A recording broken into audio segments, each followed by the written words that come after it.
Connor Bedard, who opts to stay in North America for the offseason, kind of like rest, recover, train for the upcoming season.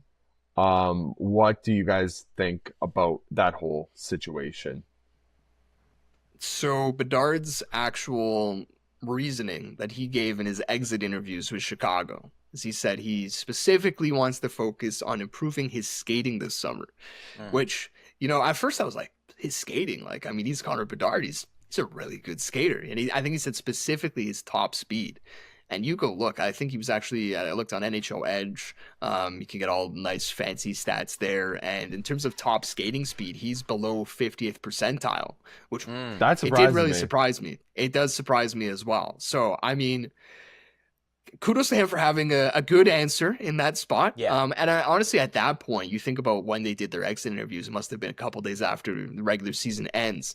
At this point, I don't think we knew that Crosby was going, or that MacKinnon, obviously, all these guys, maybe Celebrini, but even then, I don't think these decisions get made that quickly.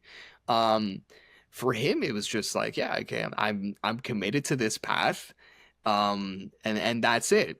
Now, you look back with the names that are there today, and he sticks out like a sore thumb in terms of guys available that could have been there that aren't.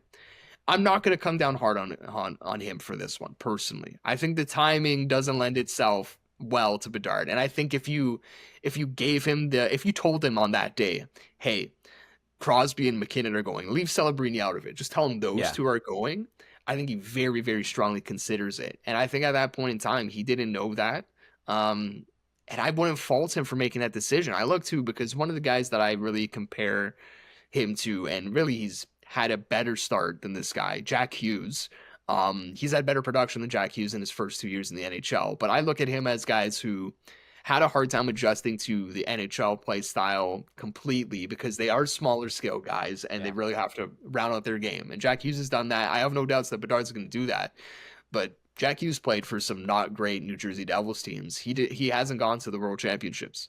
So I don't really think this is like he had to be there. Why isn't he? This is not great. Like, I still think if he comes out to start next season and puts up 1.5 points per game in the first 30 games, he'll be in consideration for 2026. No guarantees, but I don't really think this is going to take him out of any running, personally. I guess that's fair. Mainly just because, like, if Connor Bedard, like you said, like, he's one of those guys that he doesn't necessarily have to prove his spot as much as the Travis Sanheims of the world. And a lot of people, to their credit, thought Brendan Hagel was a guy that didn't even deserve a spot. And I think they're happy that he did play for the Four Nations roster based on how it all transitioned and how it played out. Bedard has a little bit of an edge because he's the first overall pick. He's somewhat of a golden child, and because he just has the rep of a guy that probably will play very well at a high level. And Jack Hughes is actually a great comparison, and Jack Hughes was on the Four Nations roster. Was he the best player? No, but it doesn't matter. You just got to get there. So I guess when you break it down like that, I give him a little bit less grief, because if he had a little bit of a better season, people aren't even having the conversation of if he's going or not.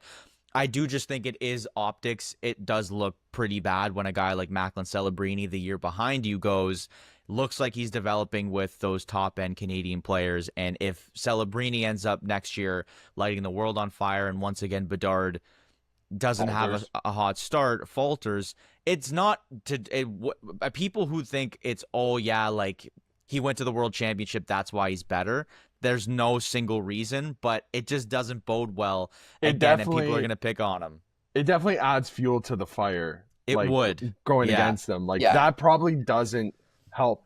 But you stash this in the back pocket, though. It's like, I think there's like some people are ready to unload right now. It's like, no, just add this to your file, I guess, if you're a Bedard hater, and just keep it there. Like, I don't know. I think it's a little abrupt to be getting on him. I don't know, Dave. What do you got?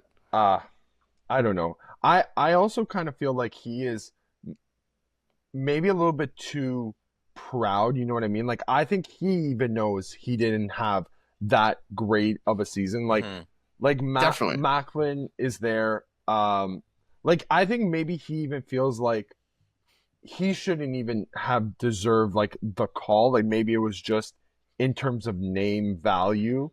Like, that's the reason why he's there. So I think maybe if he had a better production this season, maybe that would have changed his mind. But I think he maybe feels that he's taking away a spot from somebody who played better this season and is technically more deserving of his spot. Could that be saying at the World Championships? At this World Championships, like regardless of, hey, I want to stay home and rest and work on my top speed, but his production wasn't like so otherworldly. Like maybe he feels like I'm gonna take this spot from somebody else who had better production pound for pound this season than I did. You know what I mean? Like I don't know. Am I a bit off base here? I don't know if I would go in that respect, because so I'm looking at like some of the names, like Will Cooley, like Bedard was better. Barrett Hayden.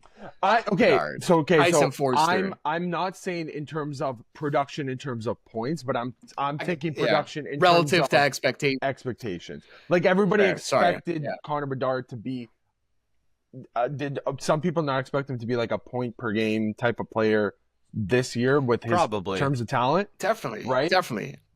Yeah. I mean, he kind of had a repeat of his rookie season in terms of production. So it was a little bit of a flat season in that respect. I think it was one thing if he came out and said, yeah, I just want to train just generally, and just said, yeah, I need some rest, really need to get a break, whatever. And that was it. Like he obviously already had his game plan at exit interview time, which, yeah, that's going to be the case when you're with an NHL club. They're going to already know.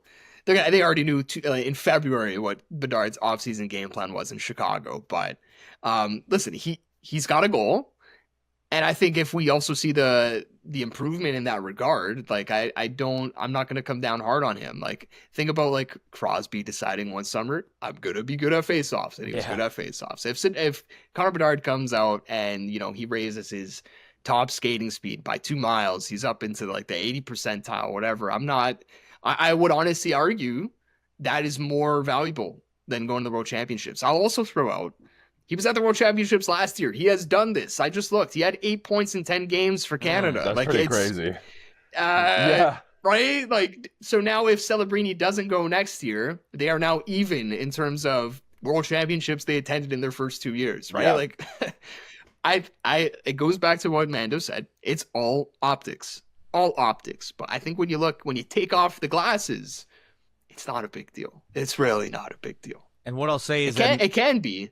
If he comes out again and he doesn't look great, take it out of the file. Well, Celebrini won't be in the World Championships next year, and you know why. As Sharks are making it to the they're going all the way. They're going all the way to the Stanley Cup, baby. Sign me up. No chance. I'm gonna give me Bedard versus Celebrini in round 1. That will not happen, because that would mean one's a high seed and the other isn't. I don't even know. But, can two wild card teams play each other? That's what we want to do. Yeah. It'll help because I think, the Chicago, not necessarily development specific, but the Blackhawks do have the third overall pick. Apologies. And they're likely to take a forward. If they take a defenseman, I don't know, like, it'll be because Schaefer falls, and that would be a ridiculous fall, I think, out of the top 2. So I think whether that guy plays next year or the year after, I think that was going to help at least Bedard being like, I'm going to get pieces moving forward. I think it's just as much on the Blackhawks to help with his development as it is him, both in terms of getting like the training staff, but also putting pieces around him. So yeah, you know what? We'll see. We'll table this as a podcast in terms of whether this is going to end up being a major problem or not for Bedard moving forward. But I think the people are thinking, if you want to make the 4 nations, you probably should have been at the World Championships. But I guess Bedard still has that slight, not 4 nations, Olympics next year. But that being said, like we were saying, if he sets the world on fire and he gets like 2 points a game for the first, stretch, like they're going to put him there. It's going to be just a fact of he's playing the best hockey. I don't know. We'll cut this segment the Bedard Files. The Bedard Files. We've gone to the Bedard Files at least twice on the pod. We'll see. Yeah, exactly.